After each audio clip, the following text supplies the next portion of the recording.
Kalau dia mentang-mentang dia kemudian miskin, orang kecil, kaum pekerja, ya, lalu kemudian laporannya diabaikan. Seringkali terjadi seperti itu, Pak. Diabaikan, Pak. Sehingga ini yang mencoreng, menjatuhkan kepercayaan masyarakat kepada Polri. Kita sayang kepada Polri, Pak. Kita cinta kepada Polri, Pak. Tetapi kalau ada perilaku oknum-oknum seperti ini, yang mengabaikan laporan-laporan polisi, yang kebetulan pelapornya hanya pekerja biasa, ini yang sungguh-sungguh memprihatinkan bagi kita, insan hukum, Pak. Kami Komisi 3 ini juga bagian dari Komisi Penegak Hukum, Pak. Kami harus mengontrol, mengawasi kerja-kerja Pak Kapolres. Apakah penangkapan, saya bisa bertanya langsung, Pak, atau bisa, Pak, ya, pimpinan? Ya, kalau dia mentang-mentang dia kemudian miskin, orang kecil. Baiklah saudaraku, tadi kita sudah dengar ya, ini panjang videonya. Ya, ini pernyataan dari Komisi 3 DPR RI. Ini terkait masalah kasus anak bos roti. Ya. Jadi di sini kurang lebih anggota DPR RI menyebut ini lambat dalam penanganannya. Nah, nanti viral baru diselesaikan. Jadi no viral, no justice itu yang disampaikan. Nah, baik kawan, di sini saya tidak bermaksud untuk membela siapapun. Ya, kepada yang mulia, yang saya hormati, anggota DPR RI, ya namanya DPR, Dewan Perwakilan Rakyat, berarti mewakili kami sebagai rakyat Indonesia. Kalau saya melihat ini kata kalimatnya ini seakan-akan ya bisa melemahkan kinerja polisi. Ya. Ini sedikit saya kasih kronologi. Ya, ini sedikit saya sampaikan di hadapan sahabat rakyat Indonesia biar tidak salah. Ya. Jadi dalam hal ini penyidik Polres Metro Jakarta Timur sudah sesuai SOP dan dalam menangani penyidikan tindak pidana. Kasus penganiayaan berat yang terjadi pada hari Kamis lalu malam, tanggal 17 Oktober 2024, yang mana korbannya adalah Dwi Ayu Darmawati, terduga tersangka adalah GSH, anak bos toko roti. TKP di Penggilingan, Kecamatan Cakung, Kota Jakarta Timur, yang ditangani langsung oleh Satreskrim Polres Metro Jakarta Timur. Ya. Kemudian di sini banyak netizen menyampaikan di sosial media bahwa polisi lambat menangani kasus ini. Kemudian muncul viral tagar di sosmed, no viral no justice, no viral no action, no viral no attention. Ya. Nah, di sini kawan, ya oke, itu saya setuju ya, saya setuju dengan pendapat netizen itu. Ini agar mengingatkan anggota Polri yang jika memang kalau ada kelambatan dalam penanganan kasus. Nah, namun di sini yang perlu saya pahami juga, yang perlu saudaraku sampaikan, khususnya anggota DPR RI, ya sebagai pejabat negara lah. Dalam satu kepolisian di Polres itu kan banyak kasus, bukan hanya satu kasus. Ya. Kalau cuma satu kasus yang ditangani mungkin dia akan cepat, tapi ini banyak kasus. Ada kasus sebelumnya, kemudian masuk kasus ini, kemudian muncul lagi kasus-kasus baru yang harus ditangani dalam hal ini. Maka tentunya polisi tidak boleh gegabah. Polisi harus menyesuaikan SOP. Mulai dari penyelidikan dan sebagainya, tidak bisa langsung menangkap orang. Kecuali video yang viral itu diserahkan ke polisi pada saat korban laporan pertama ke polisi, kemudian menyerahkan video, pasti polisi langsung bergerak cepat. Tetapi kan waktu si korban ini lapor ke polisi kan tidak bawa video. Maka polisi kan meraba-meraba seperti apa kasusnya, apakah benar ini kasus atau tidak. Maka dilakukanlah penyidikan. Itu memakan waktu. Karena jangan sampai polisi salah tangkap, kena lagi dia. Sesuai harus SOP, saya yakin polisi sesuai SOP. Nah video ini kan viralnya belakangan, kawan.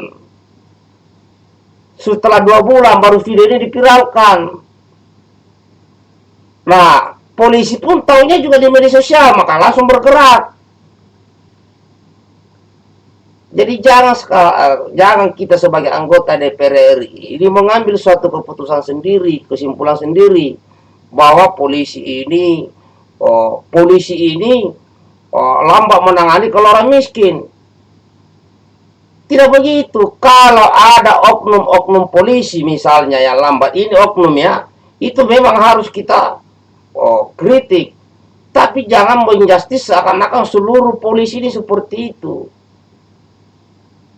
Ingat, di netizen ini juga, aku ingatkan, yang benci polisi itu seharusnya adalah penjahat, ya, atau mungkin orang yang pernah ditangkap polisi karena kejahatan, itu yang membenci polisi. Jangan sampai kita membuat statement melemahkan polisi ini sehingga masyarakat yang tidak pernah berbuat kejahatan, masyarakat yang tidak pernah ditangkap polisi karena perbuatan jahat juga ikut membenci polisi. Ingat, saya ini selalu juga aktif di media sosial. Itu ada namanya Jatanras Jantras Jatanras itu. Saya lihat yang di Bengkulu, yang di Sulawesi, yang di Sumatera, di Jawa. Itu hampir tiap hari kulihat kasus penangkapan. Ya, penangkapan penjahat. Mereka cepat karena informasinya cepat dan ada video. Langsung cepat. Mereka itu sudah semangat. Tapi tidak pernah kita memberi pujian kepada mereka. Dan hampir tiap hari kejahatan ditangkap oleh mereka. Tetapi ada sedikit kasus polisi mungkin oknum yang berbuat salah. Wah, itu sudah digoreng-goreng. Kalau netizen yang goreng nggak, mungkin ya wajar lah. Khususnya netizen yang benci polisi karena dia adalah mungkin karena netizennya penjahat. Tapi kalau anggota DPR RI, ini pernah nggak masuk ke kantor polisi, melihat berkas kasus ada berapa? Numpuk. Saya pernah masuk karena saya pernah menangani kasus. Itu kasusnya banyak sekali, numpuk tuh. Lah kalau semua minta prioritas. Dan sekali lagi, kembali lagi masalah yang kasus anak bos roti itu. Bukan lambat, jadi di situ polisi kita lihat sudah ada SOP yang dia lakukan.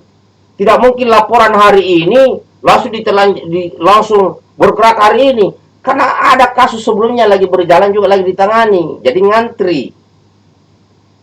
Terkecuali video yang viral itu diserahkan ke polisi, ini Pak videonya, saya dianiaya, ini videonya. Saya yakin hari itu juga polisi menangkap si anak bos roti itu. Tapi ini kan viralnya video ini kan sudah 2 bulan setelah laporan. Jadi kita juga harus fleksibel. Apalagi kita kalau lihat kronologinya itu. Ya, laporan Kopolsek 1 tidak diterima karena bukan daerahnya. Kemudian dia Kopolsek berikutnya juga tidak diterima karena di situ kurang penyidiknya. Dibawa ke Polres. Ini juga harus menjadi perhatian dari anggota DPR RI di sana. Artinya tambah jumlah personel polisi. Kalau polisi yang meminta tambah personel, nggak mungkin. Karena polisi ini ikut perintah negara, ikut keputusan politik yang dibuat DPR RI. Harusnya DPR RI yang memberikan masukan. Polri, kalau memang masalahmu kurang penyidik, kami DPR RI ini akan rapat agar menambah jumlah polisi di Indonesia. Itu baru luar biasa anggota DPR RI. Boleh kita membela rakyat, tapi jangan memojokkan polisi. Dan saya juga yakin tidak semua polisi itu bersih. Ada oknum-oknum yang kotor, tapi oknum-oknum yang kotor ini kita bersihkan. Saya lihat Kapolres Jakarta Timur itu orangnya lurus. Kita juga harus menghargai aparat-aparat kita yang tiap malam menangkap penjahat itu. Ya harusnya mereka tidak pernah saya mendengar anggota DPR RI memuji polisi yang berhasil menangkap penjahat. Padahal tiap hari menangkap penjahat. Tidak pernah.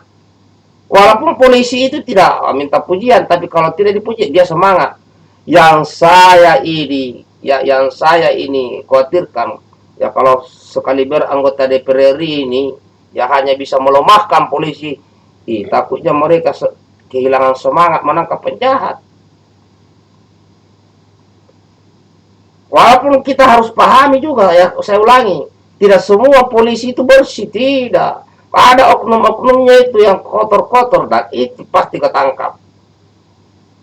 Mulai dari yang ada beberapa jenderal yang kasus, ya masalah narkoba, masalah dan lainnya, tetap ditangkap, dipenjarakan, dipecat sampai ke bawah. Jadi harus bijak anggota DPR ini ngomong. Harusnya itu ditanya betul, kenapa begini, kenapa begitu. Jangan seakan-akan masyarakat ini terprovokasi. Ya, jadi intinya di sini kawan, polisi tidak akan bergerak gegabah. Pasti akan menyelesaikan sesuai SOP. Seandainya saat itu polisi langsung menangkap dan laporan tanpa bukti, polisi juga bisa kena melanggar SOP-nya. Maka saudaraku masyarakat Indonesia, jangan kita mudah terpengaruh tentang selalu menjelekkan polisi. Yakinlah, polisi yang baik lebih banyak daripada polisi yang jelek. Kalau ada oknum polisi yang jelek, ya sama-sama kita ingatkan dan bersihkan. Tapi kalau polisinya sudah bagus, jangan cari lagi kesalahannya. Demikian dari saya kawan, semoga ada manfaatnya. Dan saya minta maaf secara pribadi kepada anggota DPR RI ini yang saya kritik juga. Kenapa? Sesungguhnya seluruh anggota DPR RI di sana itu wakilnya kami sebagai rakyat. Kalian itu adalah pelayan rakyat. Kalian mewakili suara kami. Jadi akhirnya rakyat ini karena ada biasanya pro kontra pendapat, jangan hanya berpihak kepada satu pendapat. Tapi dengarkan, belajar mendengarkan aspirasi masyarakat yang pro dan kontra. Maka bijaklah dalam menyampaikan pendapat. Jangan dikit-dikit dikasuskan. Jangan dikit-dikit membuat yang aneh-aneh. Dan ke depan, saya akan juga memantau kinerja DPR RI, DPRD, tingkat 1, tingkat 2, akan memantau melalui CBA. Melalui CBA, kupantau kinerja kalian. Tenang aja, semua kupantau. Tapi bukan berarti harus memviralkan kalian langsung, tidak. Ada peringatan, mendekati. Jangan dikit-dikit hal-hal yang tidak kita ketahui terus viral. Karena di medsos ini banyak sekali hoax. Ya, contoh, ada polisi melempar orang, dibuat narasinya di Indonesia, padahal itu polisinya polisi dari luar negeri. Ini tersebar, akhirnya kebencian kepada polisi semakin jadi. Padahal itu polisinya polisi luar negeri. Tapi dibuat narasinya seakan-akan itu polisi Indonesia. Bayangkan kawan. Mari kita tetap dukung tugas Polri. Kalau ada kekurangannya, kita beritahu. Dan jika ada oknum membuat kesalahan-kesalahan penyalahgunaan wewenang, suruh proses secara hukum. Itu baru mantap kawan. Sip. Tetap. Polri semangat menangkap para penjahat. Apapun penjahat itu, kami rakyat Indonesia mendukung. Tapi kami juga tidak mendukung jika ada oknum-oknum polisi yang menyalahgunakan wewenang. Mantap, salam hormat. Assalamualaikum warahmatullahi wabarakatuh. Merdeka!